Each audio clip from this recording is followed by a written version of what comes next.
इस लड़की का नाम कविता था। कविता को पढ़ने का बहुत शौक था। वह अपनी पढ़ाई को लेकर बहुत ही चिंतित रहती थी। वह उसमें कोई भी कमी नहीं रखती थी। शायद उसके कुछ बनना था जिसकी वह तैयारी कर रही थी। माँ कहती थी कि यह पढ़ाई कहीं काम नहीं आएगी, वहाँ पर तो तुम्हें घर के काम ही करने होंगे। अगर काम नहीं करोगी तो सभी ये समझेंगे कि तुम्हें कुछ नहीं आता। कविता कहती कि काम तो बाद में भी हो जाएंगे। अगर मेरी पढ़ाई अधूरी रह गई तो मुझे कुछ भी नहीं मिलेगा। जब पिताजी की तबीयत खराब हो जाती है तो वह लड़की सोचती है कि अब मुझे कुछ करना होगा, क्योंकि घर के हालात अगर ठीक नहीं है और हम बड़ी समस्या का सामना करना पड़ सकता है, इसलिए मुझे अब काम करना होगा। जब यह बात वह अपनी माता को कहती है तो माता कहती है कि तुम्हारे पिताजी को तुम्हारा काम करना अच्छा नहीं लगेगा। लेकिन वह लड़की कहती है कि अगर मैं काम नहीं करती हूँ तो आपको पता है यह पर बहुत बड़ी समस्या आने वाली है। पिताजी की तबीयत अब ठीक नहीं रहती है, उनको दवाइयाँ चल रही है, उनका इलाज चल रहा है। अब उसे इलाज के लिए भी तो पैसे चाहिए, इसलिए मुझे कोई तो काम करना होगा जिसके बाद शायद इस घर की जिम्मेदारियाँ पूरी हो सके। लेकिन माता कहती है कि तुम्हारे पिताजी तुम्हारे इस बात को नहीं मानने वाले। वह लड़की कहती है कि मैंने पढ़ाई इसलिए नहीं की थी कि फिर डिग्रियाँ मैं अपने पास रखूँ और उसका कोई भी इस्तेमाल मैं ना कर पाऊँ। जब मेरे पास डिग्री है तो मुझे कोई ना कोई अच्छी नौकरी मिल जाएगी, जिसके बाद इस घर के हालात पर काफ़ी असर पड़ सकता है। वह लड़की अपने पिताजी के पास आती है और कहती है कि पिताजी मुझे अब काम करना होगा, कोई तो नौकरी की तलाश करनी होगी, इसके बाद ही इस घर की जिम्मेदारियों को मैं पूरा कर सकती हूँ। लेकिन पिताजी कहते हैं कि मेरी तबीयत ठीक हो जाएगी तो तुम्हें काम करने की ज़रूरत नहीं पड़ेगी। लेकिन लड़की कहती है कि यह कब तक होगा? आपको पता है कि आपकी तबीयत बहुत ख़राब है, उसका इलाज चल रहा है और इलाज में काफ़ी समय लग सकता है। लेकिन साथ ही उसके बाद हमारे पास धन की भी कमी होने वाली है, क्योंकि इलाज पर पैसा खर्च हो रहा है और धीरे धीरे हमारा परिवार एक बड़ी समस्या का सामना करने के लिए तैयार नहीं है। इसलिए मुझे नौकरी तो ही करनी होगी, क्योंकि नौकरी करने के बाद हम अपने परिवार को अच्छी तरह से चला सकते हैं। आपकी दवाई आ सकती है, आपका इलाज अच्छे से हो सकता है, आप जल्दी ठीक हो जाएंगे। मुझे तो यह लगता है कि मेरे पास सिर्फ यही एक रास्ता है। लेकिन पिताजी कहते हैं कि मुझे तुम्हारा काम करना पसंद नहीं है। तुम्हें पता है कि मैंने तुमसे कभी भी इस बारे में बात नहीं की।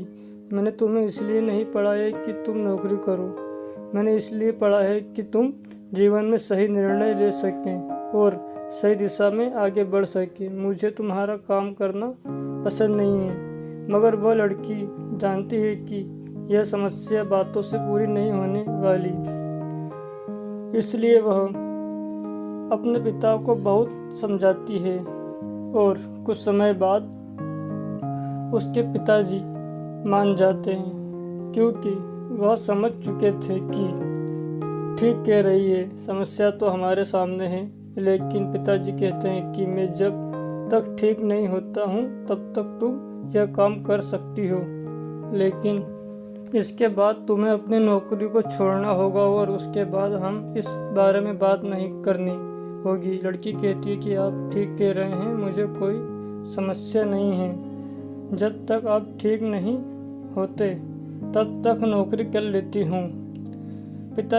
पिताजी की बात मानकर लड़की आगे बढ़ने के लिए तैयार थी।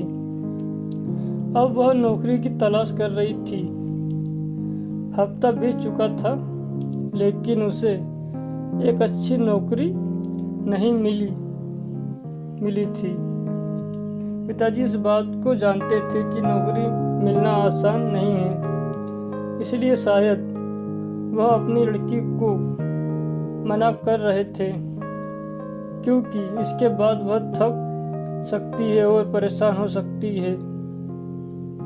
वह उसकी परेशानी को नहीं देख सकते थे, इसलिए शायद वो मना कर रहे थे। लेकिन पिताजी कहते हैं कि तुम कोशिश कर रही हो तो हो सकता है कि एक अच्छी नौकरी मिल जाए।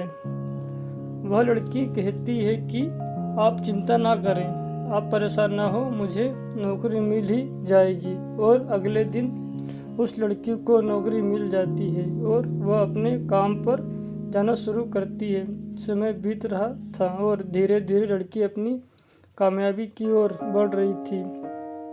पिताजी इस बात को समझ चुके थे कि अगर वह इस बात को ना कहती तो शायद इस घर की समस्या बहुत तेजी से बढ़ने वाली थी और उनको दूर करने के लिए शायद हम यहाँ घर भी बेचना पड़ता और इसके बाद हमारे पास कुछ भी नहीं होता।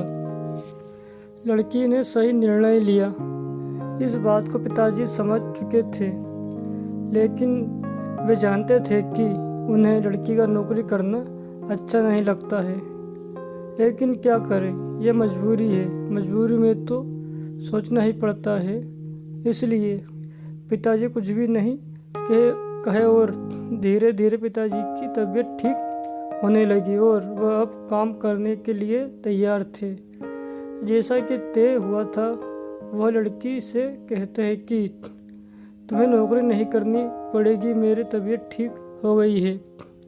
लड़की कहती है कि मैं जानती हूँ, लेकिन अगर हम दोनों मिलकर काम करते हैं तो शायद अच्छे से अपने जीवन में आने वाली समस्याओं को दूर कर सकते हैं।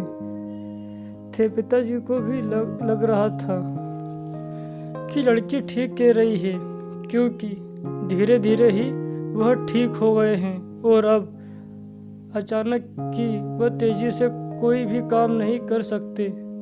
धीरे धीरे जीवन में बदलाव आता है और उनकी बीमारी धीरे धीरे कम होने लगती है। दोनों मिलकर कमाने लगते हैं और इस तरह घर की जिम्मेदारियों को पूरा करते हैं। और एक दिन वह भी आ जाता है जब पिताजी कहते हैं, तुम्हें मेरी एक बात माननी पड़ेगी, तुम्हें शादी करनी होगी, क्योंकि मुझे लग रहा है कि अब तुम शादी कर सकती हो, क्योंकि तुम अच्छे से जिम्मेदारियों को पूरा कर रही हो। मगर वह लड़की कहती है कि अभी मेरे सामने बहुत बड़ी समस्या है, यह परिवार अभी तक भी पूरी तरह से सक्षम नहीं है। जब तक यह सक्षम नहीं हो जाता तब तक मैं शादी नहीं कर सकती। यह सुनकर समझ जाते हैं कि लड़की उनके बारे में कितना सोचती है। वह उनकी भलाई के बारे में बात करती है, क्योंकि वह समझती है कि उनका परिवार बहुत अच्छा है और अपने परिवार की मदद करनी चाहिए। पिताजी को कोई भी समस्या नहीं थी और वह समझ चुके थे कि लड़की ठीक कह रही है। समय धीरे धीरे बदल रहा था, उनका व्यवहार भी अच्छा होता चला गया और उनका परिवार भी अब समस्याओं से लड़ने के लिए तैयार था। उनके पास कोई कमी नहीं थी, लेकिन समस्या तो सभी के सामने आती रहती है।